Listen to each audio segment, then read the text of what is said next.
میرا سوال آپ سے یہ ہے کہ جماعت میں نماز چھوڑنے کی اجازت کن لوگوں کو ہے؟ مردوں پر جماعت کے ساتھ نماز پڑھنا ضروری ہے۔ جو بھی مرد عاقل ہے، بالغ ہے، آزاد ہے، مسلمان ہے تو اس پر جماعت واجب ہو جائے گی۔ جماعت چھوڑنے کی بعض لوگوں کو اجازت بھی ہے۔ وہ کون سے لوگ ہیں؟ اگر ان میں سے کوئی عذر بنتا ہے تو ہم جماعت چھوڑیں، وگرنہ ہمیں جماعت نہیں چھوڑنی، جماعت واجب ہے۔ ایک مرتبہ بھی چھوڑے گا تو گناہ گار ہوگا، اور اگر بار بار چھوڑتا ہے تو وہ پھر فاسق ہے، مردود الشہادہ ہے، اس کی گواہی قبول نہیں، اور اگر اس کے پڑوسی بھی اس کے اس گناہ پر خاموش ہوتے ہیں تو وہ بھی گناہ گار ہوں گے۔ یہ اتنا بڑا واجب اور اہم مسئلہ ہے کہ نماز جماعت کے ساتھ ہی پڑھی جائے۔ تو جماعت چھوڑنے کی کن لوگوں کو اجازت ہے؟ مریض، جسے مسجد تک جانے میں مشقت ہوتی ہے، مشکل سے وہ مسجد تک پہنچ سکتا ہے۔ اسی طرح وہ اپاہج ہے، لولا لنگڑا ہے، جس کا پاؤں کٹ گیا ہو، جس پر فالج گرا ہے، اتنا بوڑھا ہے کہ مسجد تک جانے سے ہی عاجز ہے، مسجد تک نہیں جا سکتا، اندھا ہے، نابینا ہے، تو اس پر بھی جماعت واجب نہیں ہے۔ اگرچہ اندھے کو کوئی لے جانے والا موجود ہو تب بھی شریعت نے اسے اجازت دی ہے۔ اسی طرح بہت سخت بارش ہو رہی ہے، شدید کیچڑ حائل ہے، مسجد تک پہنچنے میں دشواری ہو رہی ہے، بہت زیادہ سردی ہے، سردی کی وجہ سے وہ نہیں جا پا رہا، بہت ہی زیادہ اندھیرا ہے اور روشنی کا بھی اہتمام اس کے پاس نہیں کہ یہ مسجد تک پہنچ سکے، شدت کی آندھی ہے، کسی کا مال ہے یا پھر اس کا اپنا مال ہے، اس کے ضائع ہونے کا اندیشہ ہے اور یہ اس مال کی حفاظت پر مامور ہے۔ اسی طرح مسجد میں اس قرض خواہ موجود ہے جس نے اس سے قرضہ لیا ہوا ہے، تو اب یہ اگر مسجد میں جائے گا تو وہ مطالبہ کرے گا اور اسے قید وغیرہ میں ڈلوا سکتا ہے، اور یہ فی الوقت تنگ دست ہے، قرض دینے کی پوزیشن میں نہیں ہے، تو اب یہ مسجد کی جماعت چھوڑ سکتا ہے۔ اسی طرح مسجد میں کوئی ظالم ہے کہ اسے دیکھ کر اس پر ظلم کرے گا۔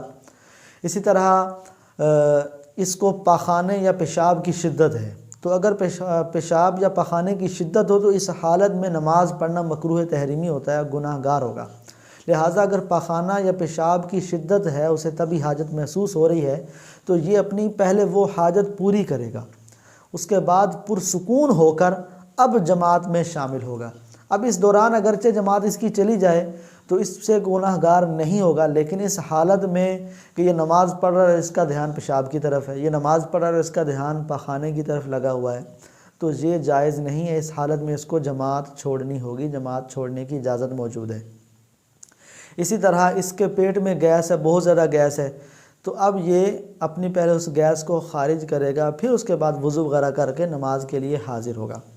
اسی طرح کسی شخص کے پاس کھانا موجود ہے اور نفس اس کا اس کھانے کی خواہش کر رہا ہے اور جماعت کا وقت بھی ہو گیا ہے، اور اس سے یہ اندازہ ہے کہ اگر یہ جماعت میں شریک ہوگا تو نفس اس کا کھانے کی طرف ہی لگا رہے گا، تو ایسے شخص کو بھی جماعت چھوڑنا جائز ہے۔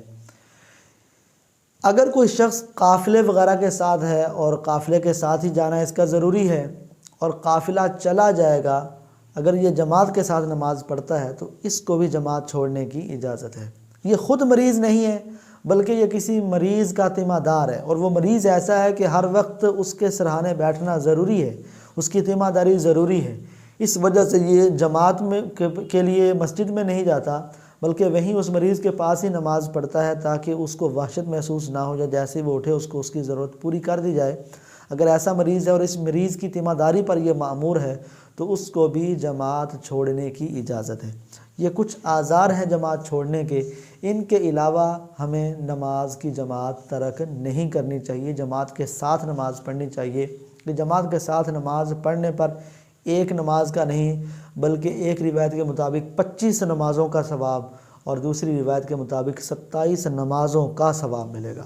تو اتنا زیادہ جب ثواب بڑھ رہا ہے، اللہ پاک کی رحمتیں ملیں گی، مسلمانوں کا قرب نصیب ہوگا، جب امام آمین کہے گا، الحمدللہ رب العالمین مکمل کر لے گا، اس پر سورہ فاتحہ مکمل ہونے پر فرشتوں کی آمین میں اس کو شمولیت نصیب ہوگی، جب اتنی رحمتیں مل رہی ہیں تو پھر جماعت ہمیں نہیں چھوڑنی چاہیے بلکہ اللہ کی بارگاہ میں مل جل کر حاضر ہونا چاہیے۔